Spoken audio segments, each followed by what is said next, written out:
Oxygénothérapie, fondement et objectif. La principale indication de l'oxygénothérapie est le traitement de l'insuffisance respiratoire chronique. Néanmoins, ces dernières années, on l'utilise avec succès dans le monde de l'esthétique. L'oxygénothérapie est un traitement soumis à une prescription médicale dans le cadre duquel on administre de l'oxygène dans des concentrations élevées. Son objectif est de traiter l'hypoxie ou le manque d'oxygène dans le sang et dans les tissus de l'organisme. La principale indication en est le traitement de l'insuffisance respiratoire chronique. Cependant, ces dernières années, on l'utilise aussi avec succès dans le domaine de l'esthétique. À quoi sert l'oxygénothérapie? L'oxygénothérapie sert spécialement à augmenter l'apport d'oxygène dans les tissus.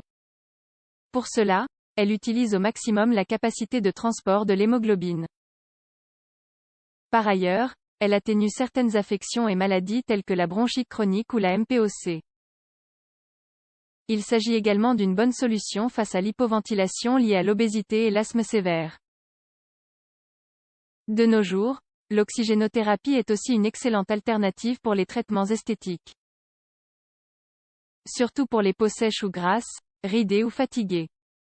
Elle a également donné de bons résultats pour atténuer les cernes et les taches cutanées. D'autre part, dans le monde de l'esthétique, l'oxygène fournit l'hydratation nécessaire à la peau.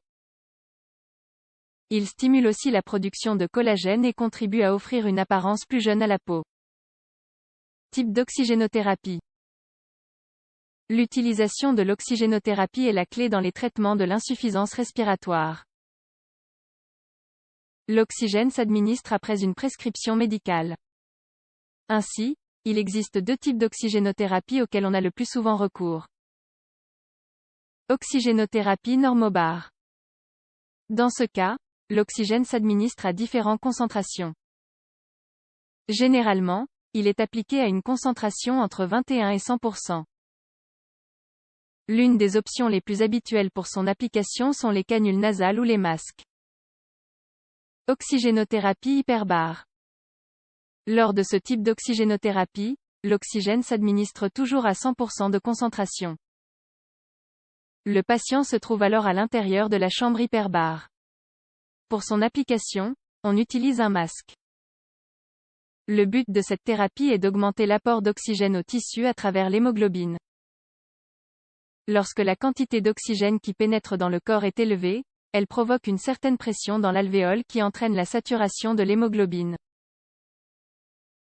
Par conséquent, cela augmente la pression de l'oxygène alvéolaire et diminue le travail respiratoire et cardiaque.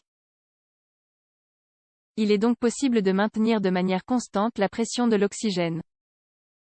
Quelles sont les éventuelles complications? Comme dans tout traitement, il peut exister des complications. Dans le cas de l'oxygénothérapie, les complications résultent d'une concentration incorrecte en oxygène. Elles peuvent également être dues à un temps trop long pendant lequel le patient suit le traitement. Parmi les symptômes qui peuvent apparaître, on trouve trachéite et bronchite, détérioration de la clairance mucociliaire, lésion pulmonaire aiguë, dysplasie bronchopulmonaire. De plus, suite à la respiration du mélange sec et froid de gaz, la sécheresse et l'ulcération des muqueuses peuvent apparaître. Une détérioration du transport mucociliaire, la rétention de sécrétions et une augmentation de leur densité sont également d'autres symptômes. Quelles sont les voies d'administration? Lorsque les patients respirent spontanément, la thérapie peut s'appliquer à travers des canules nasales et des masques.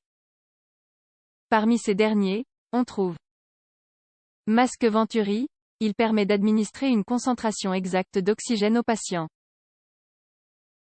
Pendant le traitement, le patient ne peut pas manger ni parler. Il peut éprouver une sensation de chaleur et souffrir d'une légère irritation de la peau. Masque de respiration simple, il s'agit d'un dispositif en plastique mou qui recouvre la bouche et le nez. De plus, il dispose de trous latéraux qui permettent la sortie de l'air expiré. Il doit être bien adapté au nez pour éviter les fuites et s'ajuster à la tête à travers un élastique. Une autre voie d'administration est le système à faible débit. Ce dernier est indiqué pour les personnes qui doivent subir un contact minimal avec l'oxygène.